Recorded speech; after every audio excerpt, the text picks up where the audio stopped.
Muy buenas tardes a todas y todos, bienvenidas y bienvenidos al Teatro Estefanía Chávez Barragán de la Facultad de Arquitectura de la UNAM.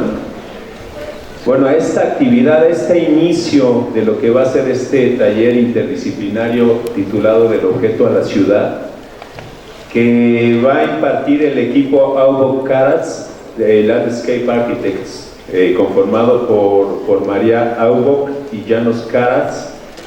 Nos visitan desde Viena, desde Austria. Aquí tenemos que agradecer muy cumplidamente a la Embajada de Austria en México este apoyo que ha prestado para tener la oportunidad de tener a estos colegas para darnos esta charla inaugural, esta conferencia magistral titulada Open Spaces, Dynamic Places, Landscape Architecture, Small, Medium, Large, Extra Large, con María Aubock y Jonas Karasz. Bueno, para la Facultad de Arquitectura es un privilegio tener a esta pareja de colegas. Me decía Jonas que es su primera vez en México, María creo que había estado antes, pero bueno, un privilegio tenerlos en la facultad y tener la oportunidad de que encabecen este taller interdisciplinario del objeto a la ciudad. Estamos muy contentos, creo que es la primera vez que se abarrota el teatro después de la pandemia. Por lo general habíamos tenido buenos auditorios, casi llenos, pero nunca esto de que tuviéramos que dejar gente fuera. Lo sentimos mucho por quienes están afuera. Espero que se haya podido solucionar el tema de la transmisión simultánea aquí afuera en la gran pantalla del vestíbulo. Ojalá se pueda haber solucionado, y si no, bueno, como siempre hacemos, se grabará la sesión y se subirá a los canales de Conecta.fa en YouTube y en Facebook. Le voy a dar la palabra a Valia Wright, a la coordinadora de nuestra licenciatura en Arquitectura del Paisaje, para que haga la presentación oficial de los invitados. Tenemos aquí a representantes de la Universidad La Salle, que también han colaborado en esta, o casi trajeron la propuesta inicial, el doctor Marroquín, agradecerle mucho este contacto y esta posibilidad. Y desde luego agradecer a las autoridades de la Embajada Austriaca en México que nos den esta oportunidad de además establecer lazos con un país tan admirado como Austria. Le doy entonces la palabra a la arquitecta Valia Wright. Bienvenida, bienvenido y adelante.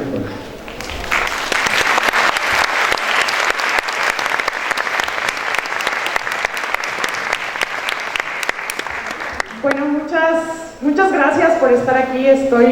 Yo personalmente estoy muy contenta. Creo que veo muchos paisajistas, muchos urbanistas, y creo que hay arquitectos por primera vez. Entonces, eso, juntar a las licenciaturas, creo que es algo que desde que entró con esta familiaridad, desde que entró nuestro director, es algo que hemos intentado hacer, y creo que se ha logrado gracias también muchísimo al apoyo de las coordinaciones al maestro Canek y al maestro José Luis Abezar, y lo agradezco infinitamente. Eso, y también, no sobra decirlo, el agradecimiento al ENACE a través de la Escuela de la Lasallista, del doctor Marroquín, del equipo que logró conformar, y principalmente la Embajada, que yo quiero hacer una puntualización que me pareció muy pertinente, que si entendí bien, la Embajada siempre trae invitados de Austria, y entonces siempre son embajadores de cultura, música, pintura, y entonces, no sé, muchos, diversidad. Y lo que entiendo bien es que esta vez apostaron porque por alguna razón quieren hablar de sustentabilidad. Entonces eso me pareció sumamente pertinente, y por eso están Jonas y María con nosotros.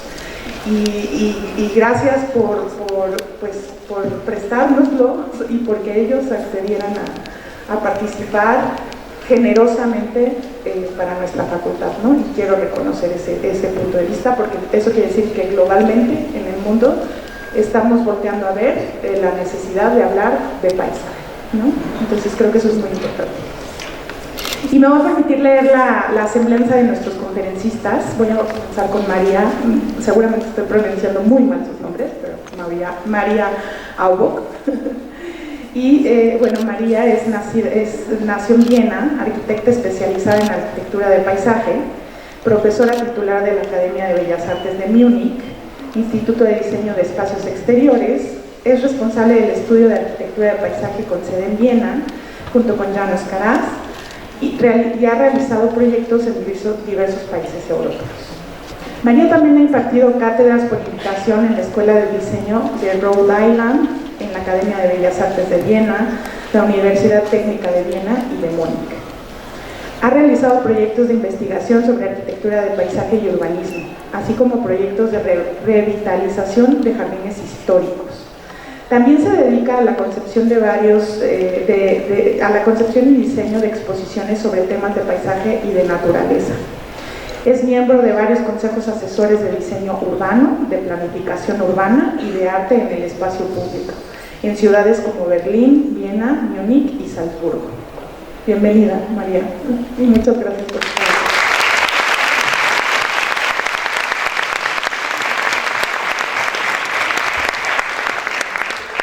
Y bueno, Jonas Karasz, nacido en Hungría, es arquitecto y científico social, especializado en arquitectura de paisaje. Es responsable del estudio de arquitectura de paisaje con sede en Viena, junto con María Aubock. Realiza proyectos en distintas escalas en diversos países de Europa. Ha impartido cátedras por invitación en universidades de Viena, Múnich, Budapest, Milán, Moscú y Roma. Actualmente imparte clases de sociología en la planificación, diseño urbano y arquitectura de paisaje. Ha realizado numerosos proyectos de investigación sobre arquitectura de paisaje, sociología urbana y urbanismo. También se dedica a la concepción y diseño de exposiciones en Austria y otros países de Europa Central sobre temas de cultura urbana y antropología urbana. Ya nos realiza consultorías de la UNESCO en Europa y en África sobre temas de desarrollo urbano con diferencias culturales. Así que, bienvenido, Jonas.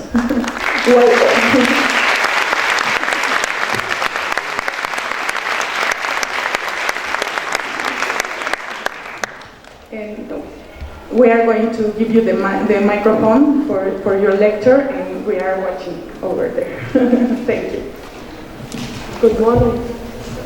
Good morning. Typically for us two, we will speak together. So allemand, as you say. In Mexico. Yes, we are interested in projects on very different scales. Very small projects are as important for us as large projects. That's a very important thing to stress from the beginning. Well, we are from a small country, Austria, and it is very heterogeneous. Mountains and rivers, there is snow, cold in winter, 12 months a year, different vegetation. But we have modern architecture, as you see, cultural center in Graz, and, you know, social housing, very famous, Red Vienna, yes, up there. But we also have problems we have to work at, and that is subdivision, spreading the country, covering the country, mobility, changes in mobility of car or new energy. We have to work in a very special time. It's a changing time. Digital change and natural change. In time of climate change, landscape architecture is most important to give spaces form. And to go along in the flow of change, we have to be very clever. So we will see now our issues. Kind of conceptual frame, of course. But what is so particular for landscape architecture is that time is a construction material. The project of us changes enormously in course of time. As architects, one would wish that the building won't change. As landscape architects, it starts to change when we finish our work. So this is a fundamental difference. And of course we work for public space, and this is open to everybody. It's seems natural, but in reality it's the space, the consume-free space where you can stay without consuming becomes more and more important. It's for us all. It's the only luxury all of us can consume. And of course, each project of us is full of contradictions, of paradoxes, and the question is how we react to these paradoxes. And we believe that a poetic answer is often the best answer. And of course, the development of urbanism, another important field of us, in this field, landscape plays a more and more important role in the future. Yeah. When speaking of poetics, it's to work with the arts, to understand that culture and nature has to be combined. So we will show you projects. We work with sculptors, we work with artists, we work with architecture teams, with urbanist teams. It's communication in design. So innovation happens very often with typological experiments. We believe in that to try new things, new combinations of functions which are unusual. And of course we design our works a little bit like music. I think partituras is something else than functions. Of course functions have to exist, it is essential, but behind these functions there are meanings, there are significations, and this is what we are really looking for. I just wanted to add that we were lucky in our life, and we'd like to present you work that has happened years ago because we were part of competitions or part of social issues, and this is something which we want to give you as a gift for the future. So we start with two very small projects, which we could realize in the frame of what we call in Austria Arte nel Spazio Pubblico. There is a special program for the rural areas and there is a program for the public space, for urban areas. So this is in the countryside.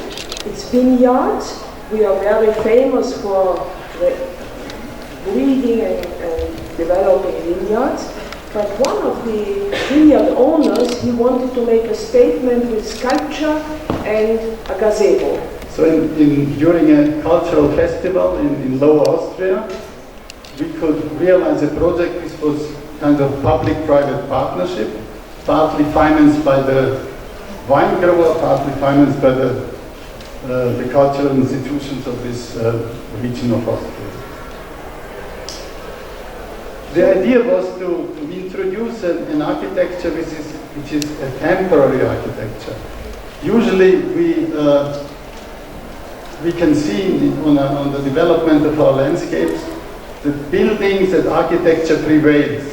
We are destroying in a way continuously nature, continuously landscape. So we wanted to introduce something which will become landscape again, which is gradually sort of disappearing gradually.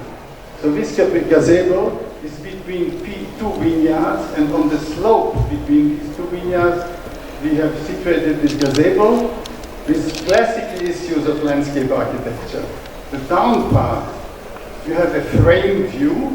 This is an old topic in landscape architecture, that the view is different when you frame it. And on the first floor, you see what you can always see, but from a different position. And it's enough that you are 3 meters higher, and the world is different in a way. It's a steel construction with a wooden cladding. So that's what it looks like. You see the slope, you clean this slope, and you have the two vineyards on different levels. In the back you see the sculpture, a Heimotzorenig, local sculpture representing a grape. Which is a little bit strange, but sculpture has no title because it's so obvious. Next one. So you see the nature is growing and growing. Even the idea was that this wine grower is presenting his products for foreign clients in his vineyards, and we even built him a traditional wine cellar into this slope. And you see it's The years nature is went getting on. stronger and stronger. And if we go on, next one, you see, nature prevails.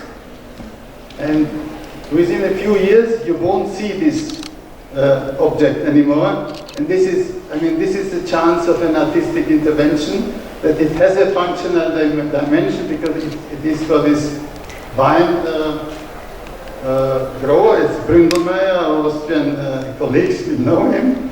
And but if you enter today, you really feel like being in this nature, and this display of letting nature prevail is for us very important. We have to be modest in our approach. Before we go on, we like to quote Christopher Alexander, very important author of Austrian origin living in Los Angeles, California.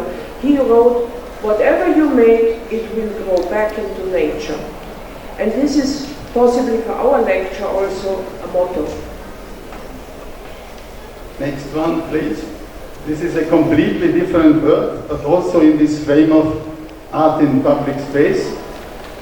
In 1938, in the beginning of fascism, of the Nazi regime, when Austria was occupied by the Nazis, and actually Mexico was the only state in the United Nations of this time which was against this occupation. Thank you for that. And 70 years after these tragic events, then 70 synagogues in one night were destroyed in Vienna.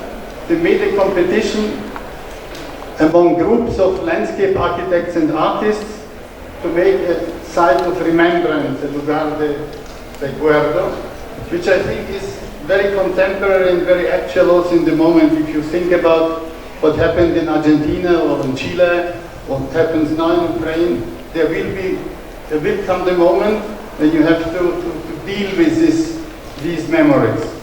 So 70 years later, you see here the synagogue which was destroyed. It was one of the biggest synagogues.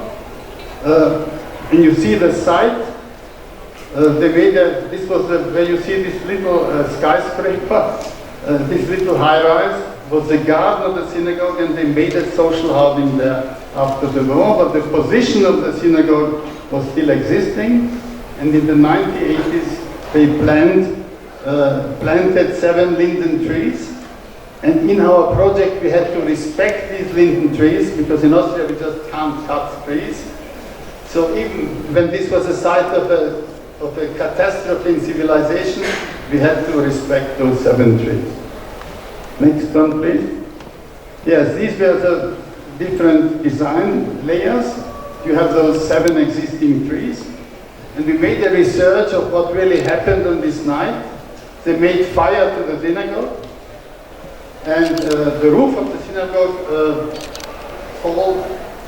collapsed on the ground. And the beams on the ground had to be cleaned up by the Jewish population next day. So it's really a very, very ugly story. And we tried to use this terrible image for a different approach. The interesting thing is that today there is no Jewish minority anymore in this quarter, but we have a Muslim minority. Because we have a lot of Turkish foreign workers, migrant workers, so it's an absolutely paradox situation. Well, in any fact, it's used as a place to stay during the day, and it's a memorial with the youth to stay. So the culture club of the Turkish teenagers like to stay there. So it's not just a memorial site, it had to be a public square which everybody can use in everyday life. And then we have these layers of mosaics we will show you, which deal with topics of Jewish history written in the Torah, but there are elements and truths and things which are also important for the history of Muslim culture. So there is a link, there is a bridge between these two. Next one, please. So here you see during the construction, This is like a cry about that what happened, and it's at the same time a graphic design, and it's also a furniture you can use then in everyday life. Next. Here you see how it looks in reality. And these beams are of course of concrete today, and there is a fine gravel in between. So in our country, gravel you can have in several textures and in several colors, and we purposely chose this curry color, yeah, for this. And the next one. Yes, here you see the mosaics, and they are including some modern elements like Red Bull or Coke. Even things which play a role in the life of the people. You have fruits, you have granite, but mixed with everyday elements. And what is so interesting, that people are more silent in this place. They feel somehow that it is different, something happened which they perhaps can't explain or understand, but they have to respect it.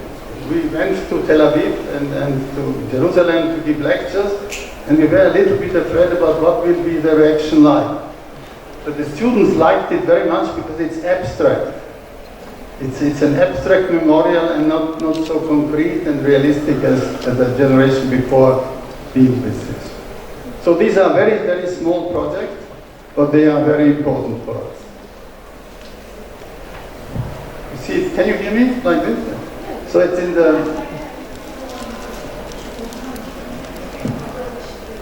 You can approach more. So you see, we have also winter and different snow and so. Yeah. Next projects. Now we come to historical sites. This is Salzburg. The whole town, almost the whole town is a cultural heritage of UNESCO. And this church is a masterpiece of Fischer von Erlach, who is one of the great Baroque architects of Central Europe. And the church was designed and built in the late 70th century. It's like a mountain in the town. In the history of our country, it's important to tell you that salt means Salzburg. So it's the power of the salt that makes urbanism work there. So the building out of the salt. Yes. And the dealing and the commercial dealing of salt in the whole of the country. And so the Baroque city, you can read, is a very dense downtown. So you see these little gardens, because there's in this medieval Gothic and Renaissance and Baroque structure, there were no public parks existing. The green were gardens of monasteries, and they were always framed by buildings or by walls. So this was our link, typological link to think about how we could arrange, how we could design a new park. Next one, please. Well, I have to add, it was a competition because the neighbor, the big famous Salzburg festival, wanted to have a nice area. This is Salzburg festival, and actually in the beginning they wanted to have their ticket office here. But then they changed ideas and they said, we want to have a park that is good for the whole of the population. So you see, originally in the 1800, it was a botanical garden of the university. Can we go back one picture, please? Yeah. Maria, can you show where the university is? This is Medicine University. Oldest big lecture hall like this one from Baroque time is here. Then we have the Salzburg Festival building. Oh yeah. Okay. It's one of the most important cultural festivals. This is opera, music and theater. Concert. Yeah. So we go and on. this is the house of Stefan Zweig, famous opera. Next one is, yeah. And here you see, so then you had from the 1970s new design which nobody really liked and which was dysfunctional and it was not really appreciated by the population. And on the very right you can see these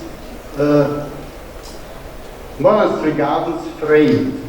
So we thought it would be interesting to work with this frame, but not as walls, but as surface. So you see we have very large passes, something like 5 meters large. This whole area is very small. It's a little bit at the size of the workshop we do here, like the park lot. It's not bigger than that. It's only in a very complex situation. So we use this frame as a link to the past, and we made those 2 meadows.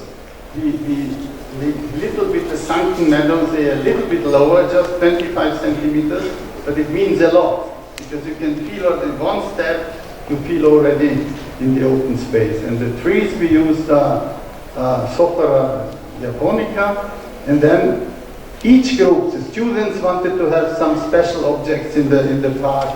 The population, the Liberal Party wanted to have a gigantic playground. The festival wanted to have a stage. And we thought we won't fulfill any of these needs. We would like to do something which is adaptable to all needs, but which is a kind of a sophisticated empty space. I think it's very important to create interesting empty spaces, but politicians are very afraid of empty spaces because they want to have concrete function. But we managed to do this in a different way. We had several meetings with the neighbors, like many people like you are, with umbrellas saying, no, we want our park. And we said, calm down, we manage. And happy enough, you will see, it worked out fine. So remembering the theater nearby, we made hedges, which are like scenography in the space. And there where you have this parking lot, this car parking, can you show where the car parking was? Wo der Kiefer steht. Yeah, okay. There we made a square with gravel, and the sculpture of a famous German artist we put into this area. Next one, please. Here you see we have these scenographic interventions with hedges. Next one. We have this calm situation, and it's actually a sculpture garden with very famous sculptures. We have a little alley which looks to the castle of Salzburg. Next one. And finally, underground, there are strong waterways. So we had to integrate invisible strong river. And here you see this detail we did, so it was covered up, and people who know Salzburg, it's a city of rivers, you find it. And a lot of details, very fine details for ramps, for handicapped people, lighting at night, and modern art adding up. So the new sculptors who also put their sculpture. Next one. And immediately people started to use, and there was no protest. Happy enough, there was a lot so of now students like, the population of Salzburg likes it, the festival even makes little concerts there, but it's in a way just an empty space. Okay. Next one. Yeah, and that's how it looks at the end. And we got, we asked, there is this prize in Barcelona for public space, and we were among the finalists with this project. Yeah, next one. This is a recent project we finished last year. It's for the Academy of Science in the very heart, old town, the oldest part of Vienna. Academy of Science is like the Colegio in Mexico. Yeah. It's something like that, and it's in the Jesuit monastery. And there was a competition, architects, landscape architects together, how to renovate this building for the Academy of Science. And there was an interior courtyard, completely neglected, nobody really knew it. The monks didn't use it anymore. And we thought it would be interesting to create a kind of a meditative space for the academy, which is also a space for open for the public. So you pass through, there are walks open. Yeah. So the idea was a little bit to design something which is familiar with the typology of the monastery gardens, where the long water feature, there was already one chestnut tree, we put other ones, and little multi-stem streets and some planting strips. And in the course of the project, our design became always more and more simple. On the one hand, it was a question of investment. Faculty spoke up. Faculty said, we need a meadow for meeting. If we have lectures, if we have conventions, so our competition project with a water feature changed into a meadow you can use for 200 people to give lectures. So our client was actually the academy, but the president of the academy is Mr. Zeilinger, who won the Nobel Prize in 2022.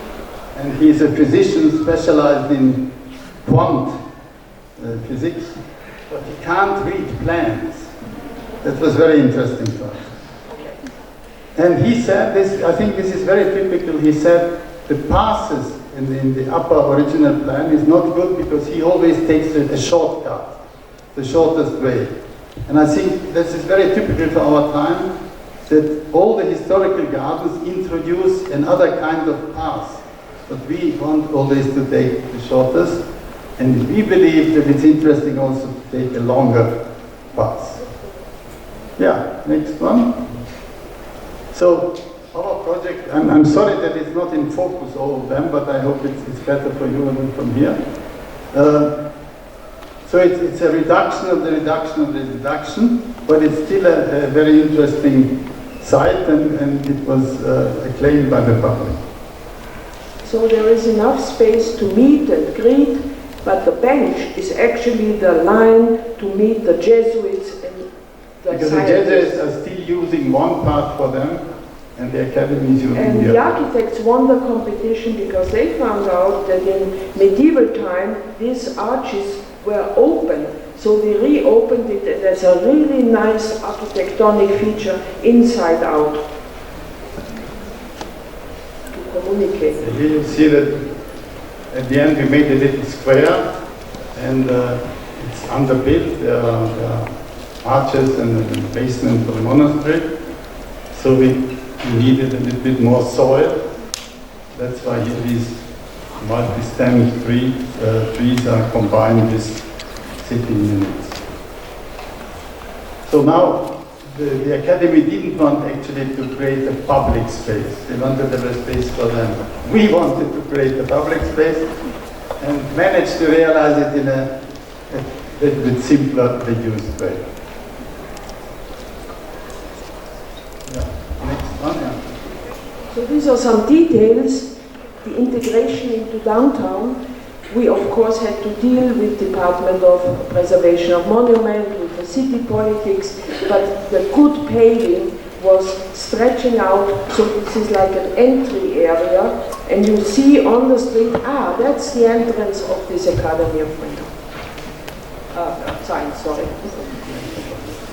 You see again, it's a very small, it's a calm project, but it introduces a completely new space in the very heart of the town that nobody knew that they existed.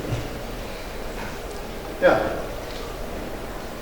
Now we go to the social housing, and we said we have a very big tradition of social housing in Vienna since the 1920s. Red Vienna, as we call it. You see the famous Karl Marx book. It's another building from the 1970s on the right side. High-rise social housing from 2005, and this is a very recent building, just finished now. And you have to imagine that 1/3 of the flats in Vienna are owned by the city, and people rent it from the city, and it is social housing in a way. And we continuously build new social housing units, and And there are competitions for this.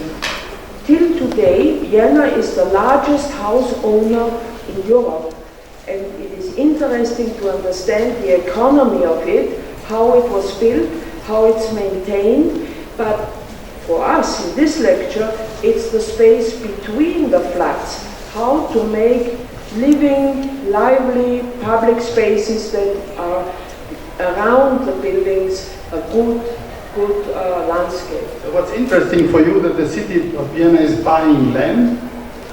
They build the infrastructure, streets, canalization, electricity, etc. And then they make competitions where developers have to team up with architects, landscape architects, structural engineers, etc.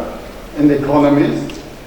And the team which wins has to guarantee a price of the construction. And this is still today like this, and there are continuously competitions for social housing. So there is a price control and there is a control of content. And in the beginning, these competitions also had some issues. So we want to show you an issue how to live without the car. So this was a competition initiated by the Green Party, because the social housing is an issue of the Socialist Party, you know?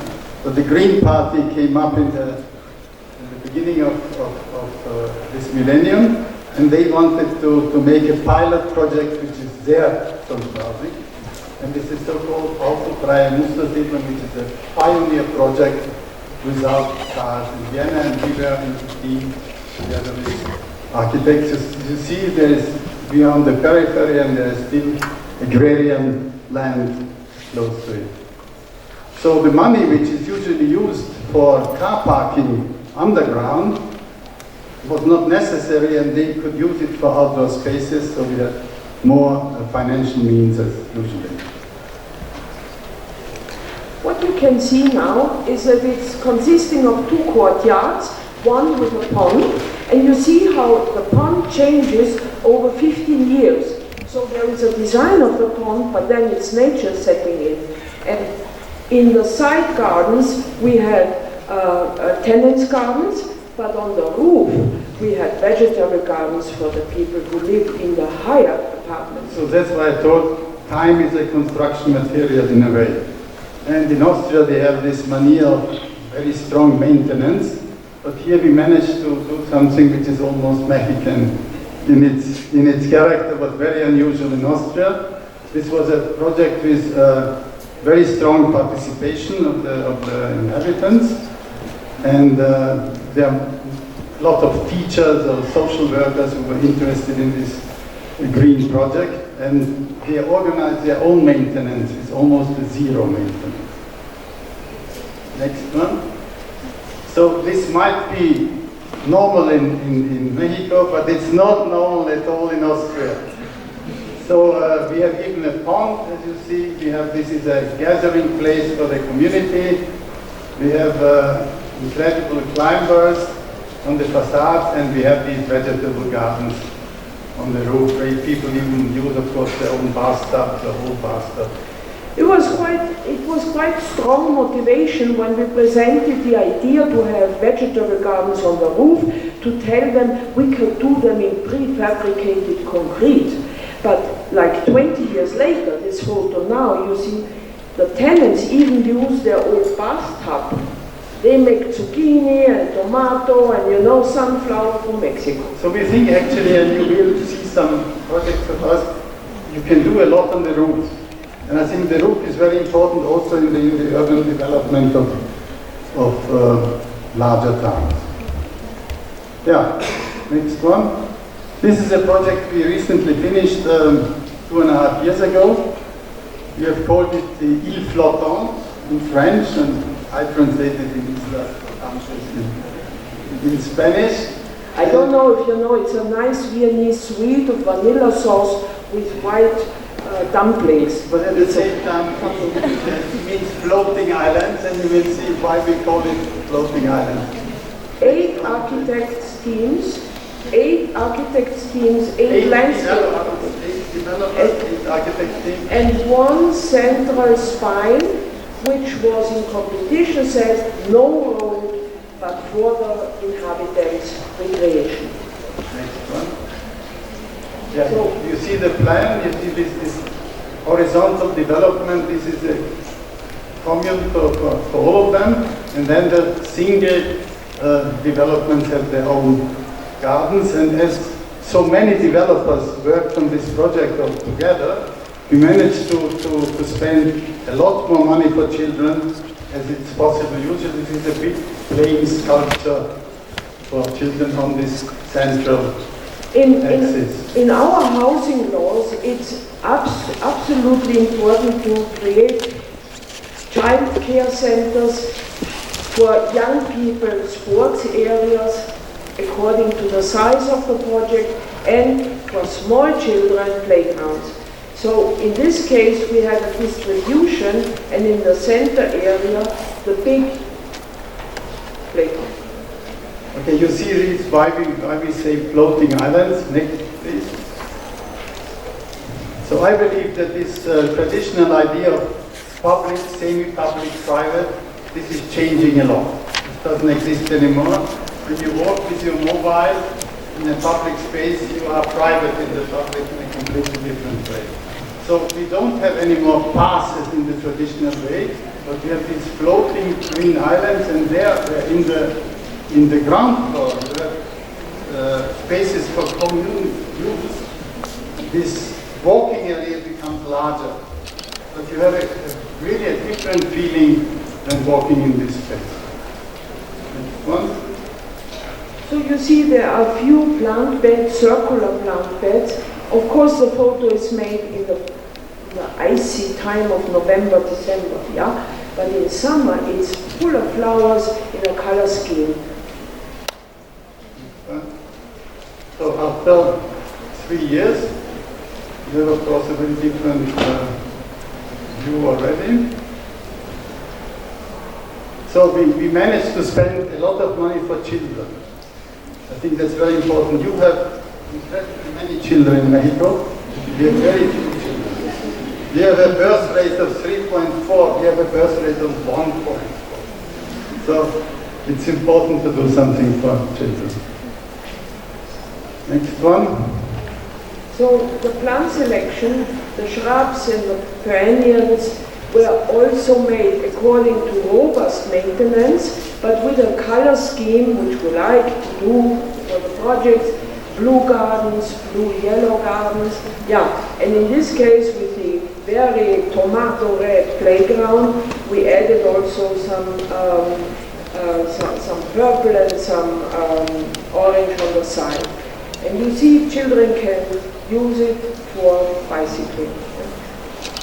So the next topic, which is very important for us, is landscape urbanism. This is an expression which was born in the United States, but I think it's important to see that the development of our metropolis, because Vienna is a little bit bonsai compared to Mexico City, but it's a big town, and the development of landscape as a part of urbanism will be very important, and we have the chance to work on several projects in this field. As land is of course not ad infinitum to your disposition, it's very difficult in Vienna now to find new land for housing. And the railway stations, we have a very strong railway net in Europe. The railway tracks are an enormous potential. And this is the area of the former South Station, where they made a new Central Station in Vienna. And we could take part in the team who won the master plan for this new area. And the idea was to create a central park as the key element of this development. Well, the special, our presentation today, lucky to say, we can show you from the competition on urban design competition to the realization we were taking part in this big process. So here you see the train tracks, really large, because it was also a commercial center, And today the train tracks are small, so this is our now new train station, and wherever the train tracks had been, there was a subdivision plan to be made. And this was our proposal for that. We did it with the architects' teams to create housing, massive, strong housing, like 8 floors high, 9 floors high, along the border, and in the center, irregular park landscape. So but this was just for the master plan. We show you what the basic idea was. So we had 3 layers. I hope you can read it. One layer were the sort of ponds, not ponds, trees, so groups of trees. And then we had this system of passes, which is a very special landscape along the passes. And then we had different kind of ponds. And the plant selection was grasses and trees with a lot of features in all seasons. And we couldn't take part in the competition for the park because we had made the master plan. There are very strict rules in Austria for that. So a Swiss company created the site, much to our content, in a very heavy wear, useful site. So here you can see almost 16 years later, we made the master plan, and there is at least some kind of park in the middle. Next one. So the head building, or more close to the center of this whole unit, there was again a special competition where we took part with Henke Schreieck Architects, one of the best Austrian architects, for the headquarters of the only purely Austrian, one of the Austrian banks, which is a dominant bank in Central Europe, the so-called Erste Bank, and this is the campus of the Erste Bank. And you see on the left side the park from around 1900, and the idea was to create an urban unit where this park enters in a way into this new unit. Actually, it's the major walk to the train station to pass through this competition which we won. And it's interesting to say that these buildings are having no fixed working spaces. It's a complete fluid use of the building. Everybody can arrive with his documents in the morning, sit where he or she wants. And they told us they like to sit near the courtyards and the gardens. So we designed 5 little patios. There is a public space in the middle, a plaza, which is financed by the bank, but it's of course a public plaza. Part of it's built under, where you see these in the north, you have these trees. You will see there are trees within a different way. Next one. But the heart is over the second floor. There's a garden of 7,000 square meters, which is for the people who work there. There are 4,500 people working there, and we have an event location. Then it's open for the public, for a controlled public in the middle. And the rest is really a roof garden for the people who work there. So they have a training center, so the people who come to Vienna to get a training for this bank, they are also allowed to spend afternoon there. And in recent times, even in COVID times, turned out that it's a wonderful workspace to work in the open. So these are Japanese cherries and local fir trees, so we have conifers, and the cherry flower very becoming in April. And in even the courtyards, it's workspaces for meetings, for discussions, and you can see there is a good balance of views. So when you walk up here, you get a good view. This curved front, it's so that from almost all positions of this building we have always a view to the garden. And in the cold Austrian winter, the garden is used only by smokers. Well, next one. So that's what it was finished in 5 years ago, and that's what it looks like today. Next one. So these are the public squares, and there where it's underbuilt, where the garages are, we need a little bit more space for the trees. This was just after realization in total. So these are plant pots, underground plant pots. Next. And the walk to the train station is very becoming because there is an art program as well. And here you can see that Marko Lulic, which is an artist from Czechia, he created some sort of column addition to it. Yes, and you see it's so thin, this roof. It's really a very nice impression. Next one. Yeah, we even worked on the interior green of this space. It looks today as a jungle, but they don't let us in anymore into the band. So we can't make trees and so. Yeah, so we worked here from the master plan for this new quarter till the indoor green of the band. And for our country, various plants you have in Mexico in free, like here, you know them, yeah? They are for us indoor plants, very helpful for communication. So we even called the places Yucatan or, you know. Next one. So the last project unit we are going to show you is really very particular also for us. It's in Baku, Azerbaijan, on the Caspic Sea. We realized the project there on the right. You can see, you might know the exhibition hall of Zaha Hadid in Baku, and beside this is a conference center of Corpimebla, and we won a competition for this park, but now we're going to show you something else. Just before, could you return, so I just want to go back one. A small introduction into this country of Azerbaijan. It is old city here. It was a harbor city, and it had money because the oil wells were nationalized. So families. It was the first country of the world where they exploited oil. So the money that went from the oil wells into French-style urban planning. In the 1890s, they had an opera, they had a museum, they had gymnasium, very educated area. And in 1920, they had some German landscape planners to create corniche, promenade, you know.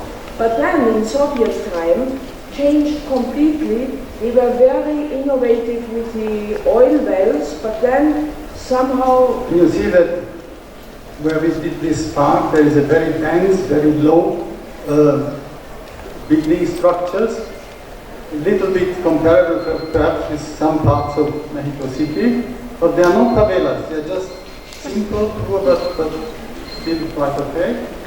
And this was a competition, and then they asked us to develop a project, a park project for this side. But they asked also other teams, so this was a little bit a clandestine competition. But finally they decided to do it for us. And our idea was to create a park instead of, because they wanted to have also some housing around it, so more sort of expensive housing.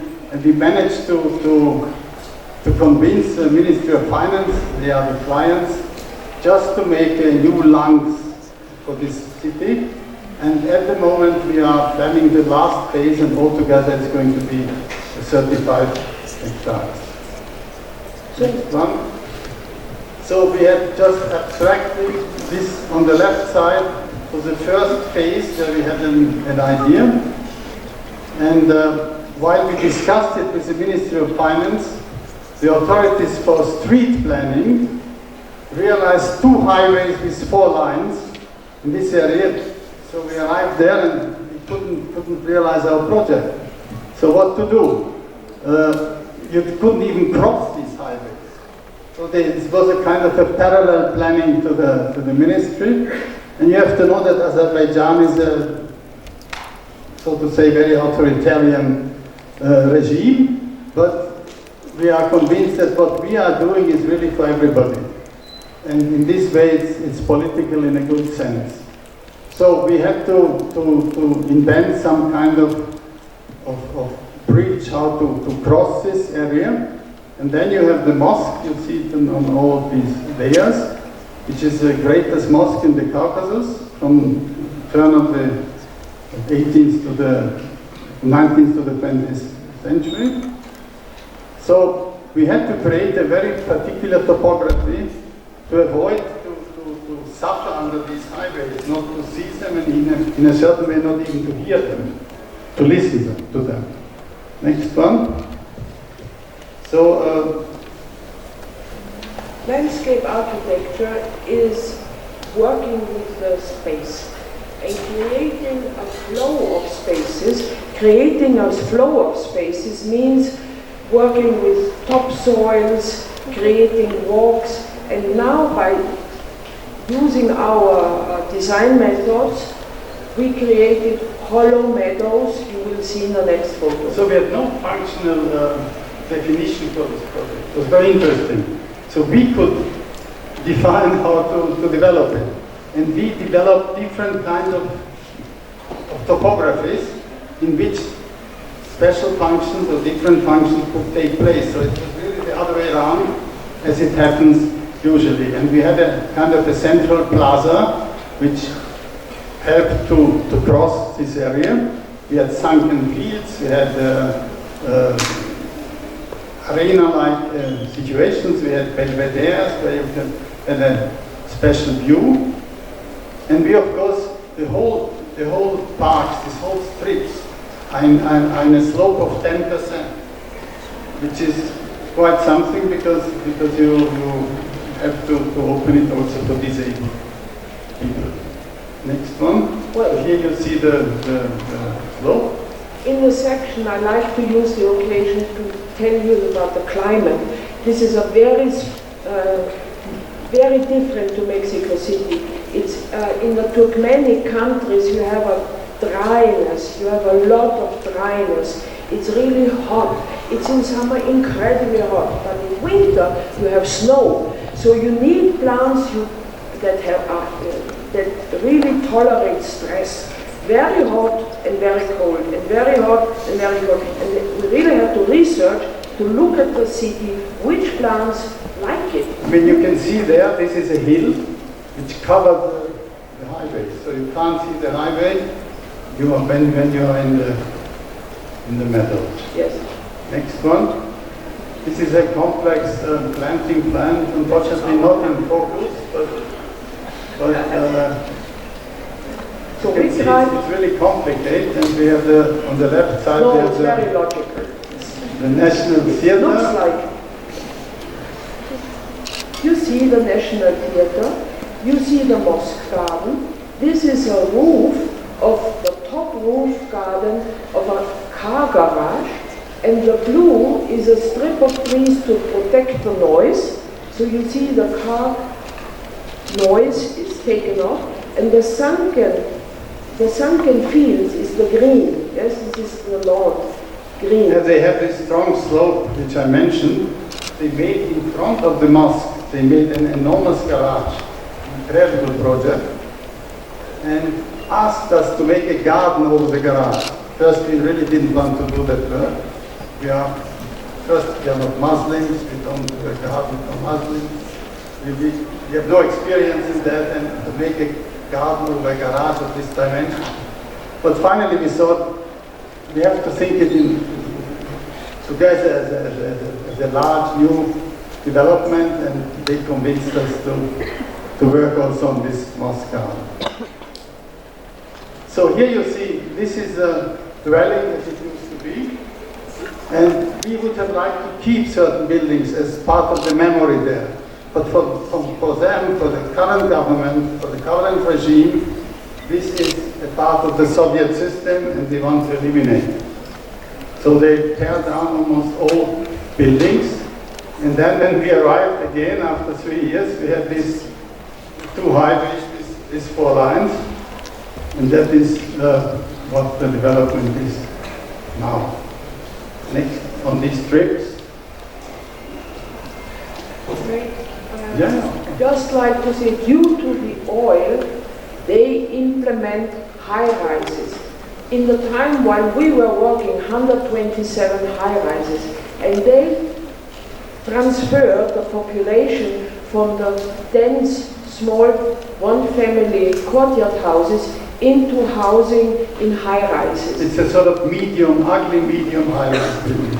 No, but still what is our case is again the playground, the sports field, and the recreation way beyond midnight, because it's so hot. People need to go out and have sport areas. So what we went on working is, you will see in the next photo, sport area here, and a park that is a wooded park. So we couldn't do the detailed planning here, but we did the guiding details. And then with a Turkish contractor, we had to deload. It's actually much more work as doing the detailed planning, and you can't really complete completely the situation, but we had this what we call an artistic supervision. Next one. So this is one of these strips, and you see one of these highways on the urban highways on the other side, and really managed to hide them in a certain way. And then suddenly these people have an open space they never had before. Next one. So we cross one of these highways on the other side by a bridge which ends in a spiral. The glass bridge is made by Franz Jans. It's our partner architect from Vienna. Next one. So this is a central square over this street in front of the mosque. Next one. And the great opportunity was to create walks for the people who go to work, because years before they had to use the slope, very muddy and very difficult to pass through, and now it's also a major connection to the housing quarters up on the hill. Yeah, here you see one of these sunken fields, and one side you have this highway. Next. This is a plaza, the upper part of the plaza with little niches of gardens on the plaza. And of course we created playgrounds for the youth they never had before. It's actually very important. Next. And here you see, we had at the beginning we have these 3 strips, can you show? Yeah, of course. And then we have the mosque garden as a prolongation of this square. And then we have another strip where we convinced the ministry to use also this part as a park, sport. And then we have this forest park, which was finished in December last year, where we could plant 4,500 new trees, which is really also from the ecological point of view quite something. And the next step will be a garden close to the mosque. We planned a big pond there, but there the government got nervous in the last moment that close to the mullahs we planned a big pond, so we hope to it's a long one. to do it in the last phase. Next one, here you see the design for the mosque garden. Well, speaking about religion or thinking about gardens connected to religion, you might have learned in lectures here about the Muslim history of the Rajasthan or of the Morocco, or you know about the Spanish gardens. So the idea was to link up with the main axis of water to the main entrance of the mosque, have a center square for contemplation and meeting, and then a color-coded planting that is also vital over 8 months a year. And the garden is bordered by vertical cypresses, huge cypresses, so to give it a frame. So this is more or less in their tradition design. The It mosque was finished The most recent is from 1907, and the plants we use, you might know some of them, like the lavender or the perovskia or some of the salvia officinalis. Yes, and this is the last part we realized now, this forest park. And you see all these new tree plantings, and you see also this topography. And these serpentine lines are, of course, you can go there even as a disabled person. And then we have a central stair, this lot of pergolas. They have a completely different kind of pathetic architecture tradition as we have it in Europe. And we have to develop it together with them. And they have on the right side, can you go back? You see this gazebo. This is very typical for Azerbaijan. They have these little huts where they sit in, they have a roof, and they love to stay in there. And we built a lot of them in this forest park, and you can see the sea in the... Picnic. It's for picnic. Yeah. Next. Playgrounds in this last phase. Yeah, we introduced a new kind of lifestyle, even for the young generation. I think this is really, it makes us happy in a certain way, that we managed to convince an authoritarian regime not to invest in middle high-rises, but to do something which is ecologically important and brings a lot for the population. Yeah, this is one of these bridges, which, next one, yeah. At the end, we would like to show you a little video, just 1 minute, made by the client, not by us, but it gives you an idea of what this central parking park is. And the photos are on the internet. People like to make selfies there. So the best photos are always in the internet. So can you please show this video now? Now we go to the next. Still? Yeah. Let's wait for the client, not say. Thank you for this. Thank you for listening.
Thank you, Maria, and thank you, Jonas.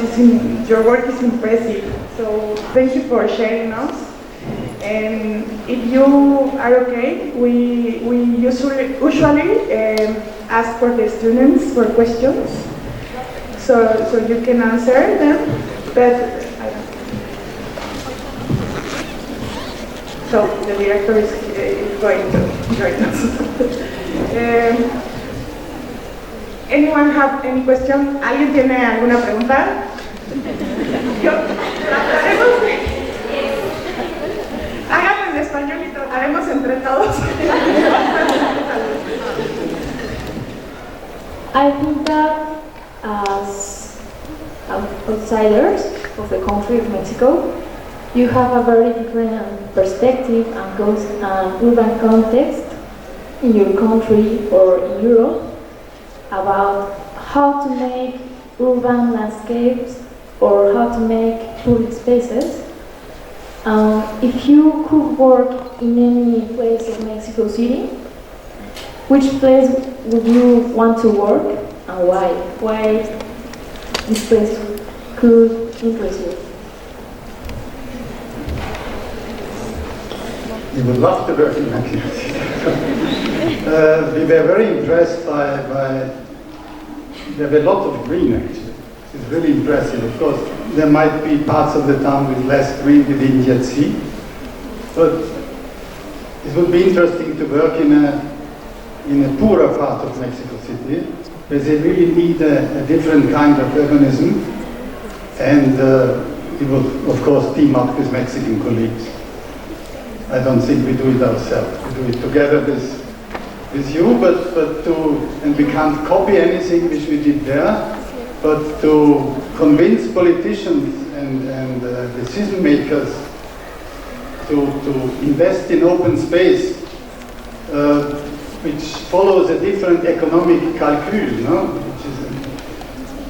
Which is a real contribution to sustainability. This would be very interesting.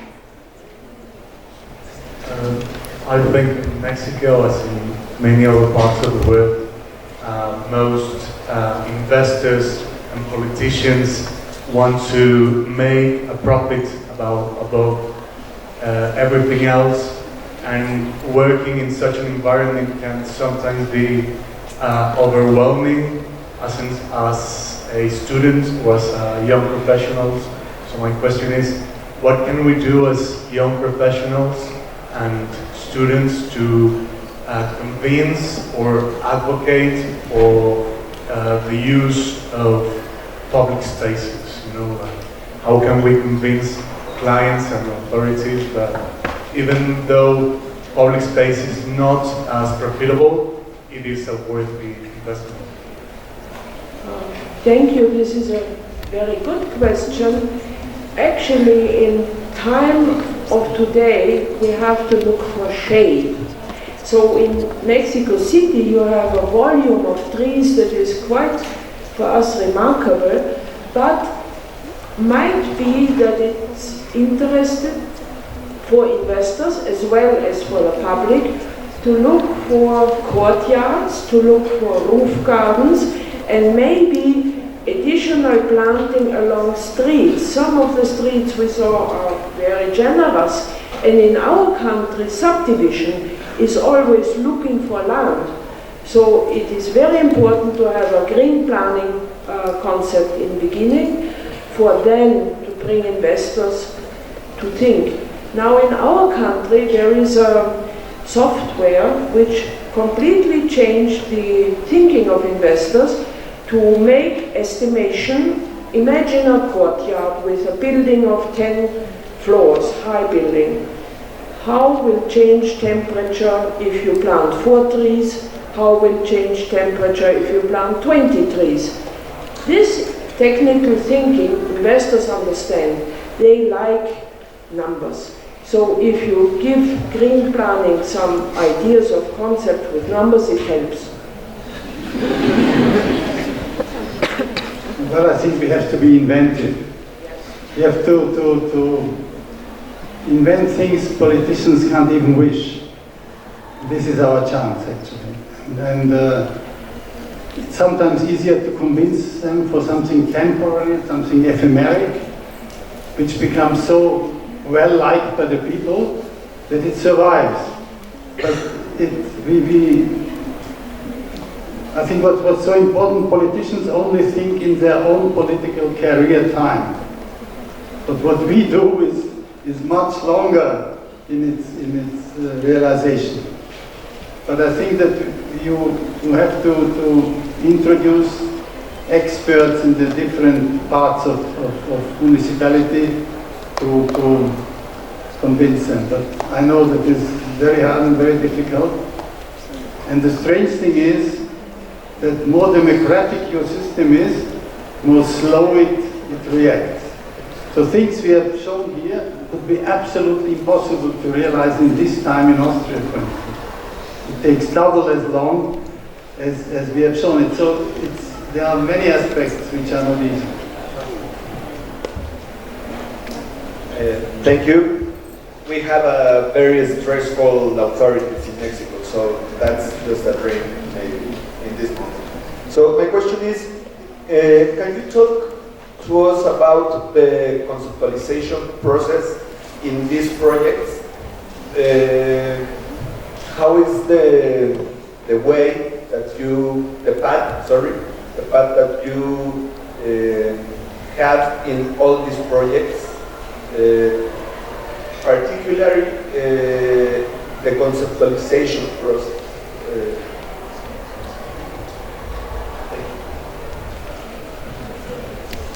Well, we do it together with our collaborators.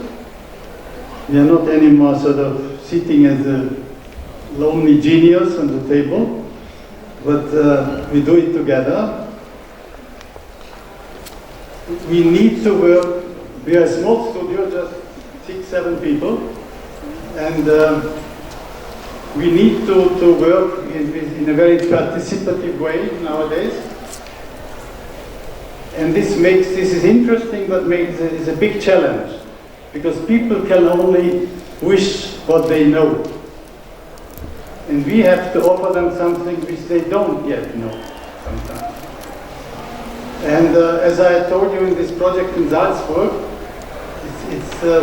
our approach is always the space in the development of time, and then come the function. Of course, we know those functions, we listen to those functions people need. Maria is a little bit different in her approach, but I think that's very essential to the topography, for instance, is something absolutely primary. It's a great question to ask, how do you work in studio? And of course, there is an old joke, teamwork to design a horse is a giraffe. So it's not so only in discussion, but it's also helpful if we have dedicated clients.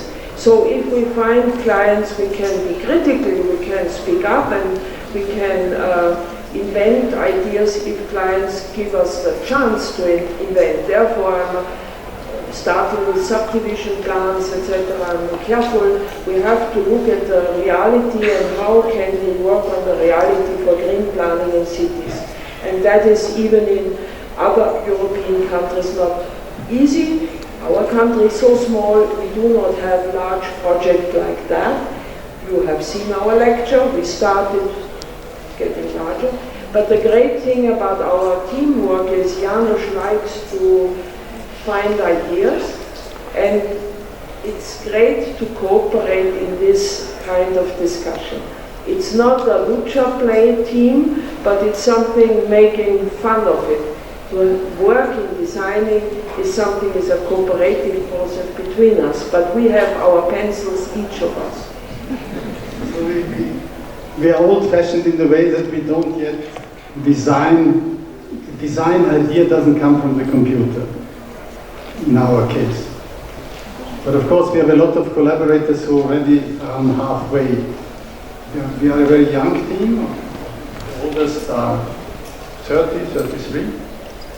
And but your question, I think, is very important, because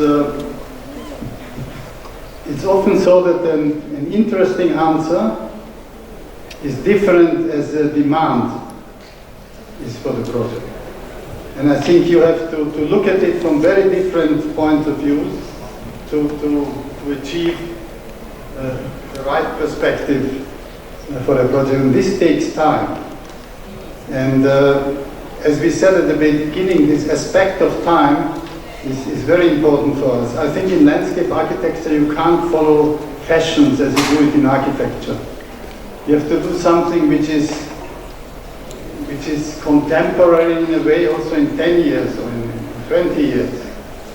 And this is, there you need a certain modest approach.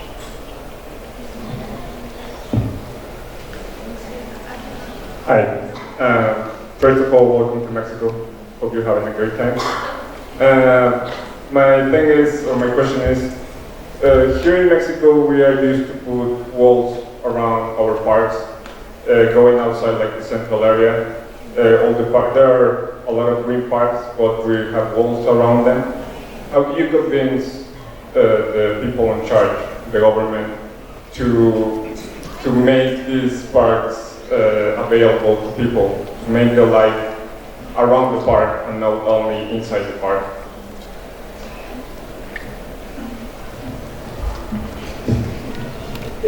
Well, it's a good question, but we are not so strong with the knowledge of the tradition of Mexico, and be careful to say that it is in a hot country, walls and courtyards, cortile, or whatever you call it, can help for the hot summer season. But there is something about open garden today programs, which we know from other European countries, that there can be a grassroots event by students or professionals. Let's look at the great gardens of our city. And if this is like a chain link, if this is like a string of pearls of the quality, what can we find behind the walls? It's a method, garden open today. Second, of course, is, as we have shown it, to create passeggiata, that is long walks with courtyards a part of it, and that's a very nice project to create for a housing area, but this you can do only with landowners. Landowners have to like it. Traditional parks in Vienna had always a fence around it. And we had, after the Second World War, we had communist participation in the government of Vienna, and they eliminated the fence of almost all parks. And this is one of the only things which remained from the communist epoch. And so today we can't, it is impossible to make a fence around a new park, but around the playgrounds we have fences. We have seen enormous fences around the playground in Mexico City, but it's because of the danger of the traffic, and so it's big. But we try to open them and to make them as transparent as possible. But it's a question of safety and responsibility of the city too. I have a question about concept, because I am not landscape, I'm just architect, and I like very much the work of the landscapes. But my question is about, the synagogue, and I would like to know if people that walk around that park actually know the concept of the beams of the synagogue. That's the first question. There are three, short ones for me. Okay. Yes, but I would like to know if the people do that, understand. Well, there is an explanation. There is an explanation, a little sheet which shows you what it is. But what they understand, that it's completely different as usual. And when they read this explanation, they know it's a religious space, or it's a memory of a religious space. And that's actually enough. They know about the catastrophe which happened, they can read, they can read about it, and they know that they move in a different way, and they really move. They move in a different way. We have a little bit of different opinion in these things, but I'm convinced that we can't explain everything. We have to explain a background, and we have to offer a space which makes you thinking. And it's nothing so demanding as remembering a site like this. But if you make people think that it's worth to read what's there, and when I go there in everyday life, I know it's a special place. This is completely enough, to my opinion. it's a good question, but there is an enigma about form. If you create a space that is, as he just said, unusual, people start to interpret their own memories, start to work. That's really interesting. For us, the process was very moving because apart from our lecture, we had to keep it really short. The history is that in this quarter, the Jewish community had a gymnasium, they had a sports workout place, and they had for small children milk in the morning to give, so there was a lot of social areas. And this work was only possible because some family members from Chicago showed up and said, we know about this place, we want memory. And local people who had rented the studio, the gymnasium, for graphic designers, yes, they went up to the city of Vienna and said, you have to create a memorial. So there is a background story. How can you remember? You need the local memory and you need outside people in combination. And the second one that I'm going to join it with the third is, why didn't you reconstruct a synagogue and why did you make household on that ground? Well, it was completely impossible to reconstruct because this could have happened after the war, but there was no Jewish population anymore. There was a completely different mentality. They made a gasoline station there, can you imagine? One of the people who laid the fire invested in it was a terrible station. And 70 years later, the question was just how can we remember, how can the memory be there? So reconstruction is no question. And the chief rabbi of Vienna, who opened the site, said, of course, I like to open new synagogues. In this case, it's good when we can open a memorial of this stuff. Tenemos nada más espacio para una última pregunta, si alguien se anima. Thank you so much for your time and welcome to Mexico. My question is how you make these projects affordable for investors and for you and for all workers. How you think about money, fusion with art, fusion with nature, and all the environment affordable for all.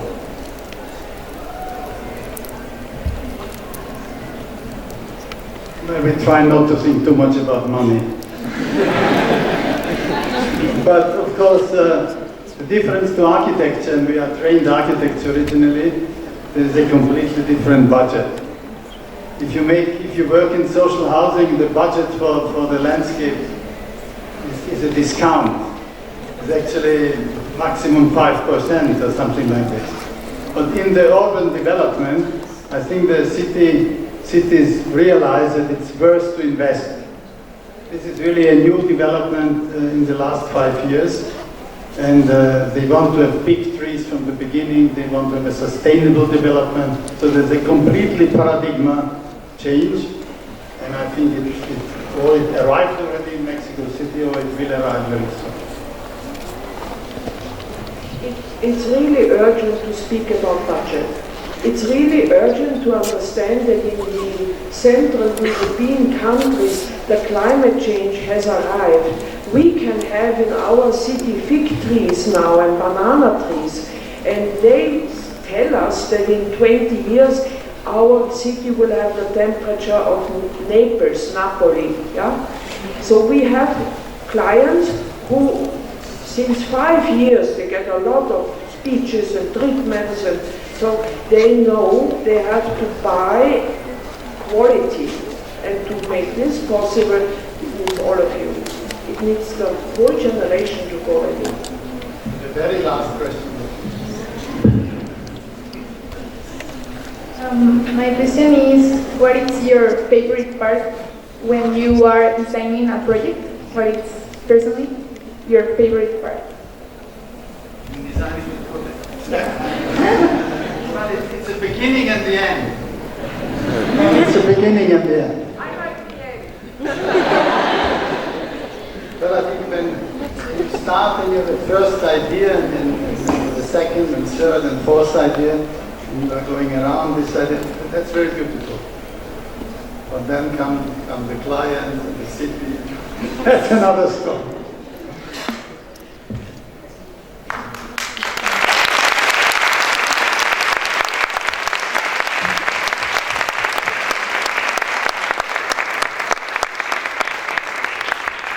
Thank you very much. I think that I'm so excited to hear you, to listen to you, to see your work, and I hope the students are too, and I think so. I'm amazed by the things that you talk about, and I'm going to try to say it. The first, interdiscipline. I think that you have done all this time, and now is the time we are talking about it, but you have done it always, interdiscipline. Different scales, from the big to the short, or the control scale. Modeling soil, I think that's really important. The process, nature and sea. Low maintenance. Politic, integration between spaces. You have talked about integration in a manner that I admire you. Empty space, and that's something for me, and it's very important, I think. And so empty spaces for the society too. Mm-hmm. And temporality, seasons. You are the first ones that I hear in a main conference to talk about seasons, and I thank you for that.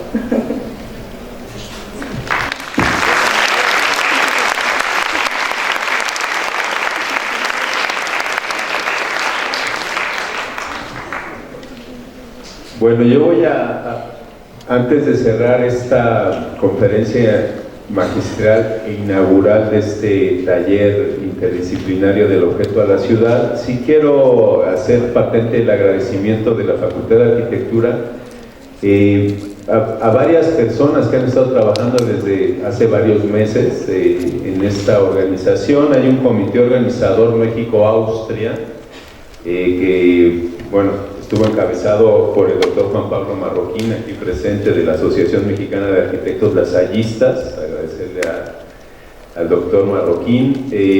Participó también el doctor Stephen Murray de la Academia Nacional de Historia y Geografía, el arquitecto Rodolfo Sánchez Zaragoza, presidente del Colegio de Arquitectos Mexicanos y de la Sociedad de Arquitectos Mexicanos, la maestra María Bustamante Harfush, querida amiga de esta facultad, presidenta de Fundar MX, del Colegio de Cronistas, que es también de la Universidad Iberoamericana, el ingeniero Javier Valencia Andraca, del Instituto Mexicano de Ciudades Inteligentes, Sostenibles y Sustentables, el químico farmacobiólogo Enrique Herrera Guadarrama, de la Asociación de Egresados Lasallistas, el doctor Raúl Ramírez Cruz, de la Universidad Anglo-Hispanoamericana, la maestra Valia Ray Sánchez, coordinadora de la licenciatura en Arquitectura de Paisaje de la Facultad de Arquitectura de la UNAM, y el doctor Miquel Adrià, de la Universidad Centro. El comité organizador por parte de la facultad, y les quiero agradecer mucho todo el trabajo que han hecho, es la arquitecta paisajista Valia Ray, ya citada, la maestra Astrid Cortés, aquí presente, profesora de carrera de tiempo completo, tanto de la licenciatura en arquitectura como de la licenciatura en arquitectura de paisaje, y la maestra Daniela Barrañón Gallardo, que también nos acompaña, profesora de carrera de tiempo completo de la licenciatura de arquitectura de paisaje de nuestra facultad. Y bueno, y está Sergio Flores también, pero es que de los talleristas que van a participar con María Aubock y Jonas Karasz, están otra vez, bueno, por parte de la licenciatura en arquitectura Astrid Cortés, Milena Quintanilla, de la licenciatura en arquitectura de paisaje Daniela Barrañón y Alejandro Cuevas, y por parte de la licenciatura en urbanismo Sergio Flores, que está aquí también. Agradecerles a todas y todos pues este esfuerzo. felicitar a quienes estén inscritos en el taller, 34 alumnas y alumnos que están inscritos, y bueno, para cerrar esta conferencia inaugural, vamos a entregarle constancias a María y a Jonas. Las voy a leer, están en español, en Spanish.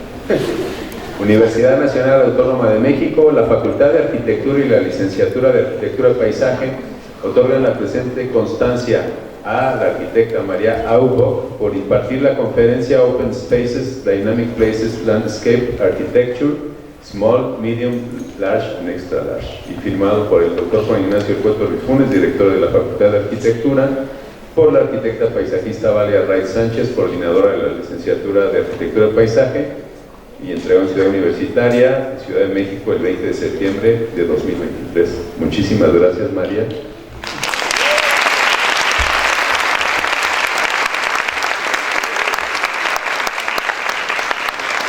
Bueno, y dice lo mismo, lo voy a volver a leer, y es para el arquitecto Jonas Karasz.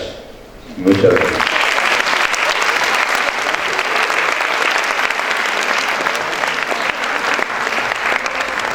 Bueno, pues cerramos aquí la conferencia y que tengan mucho éxito en el taller interdisciplinario que se abre en un momento. Gracias.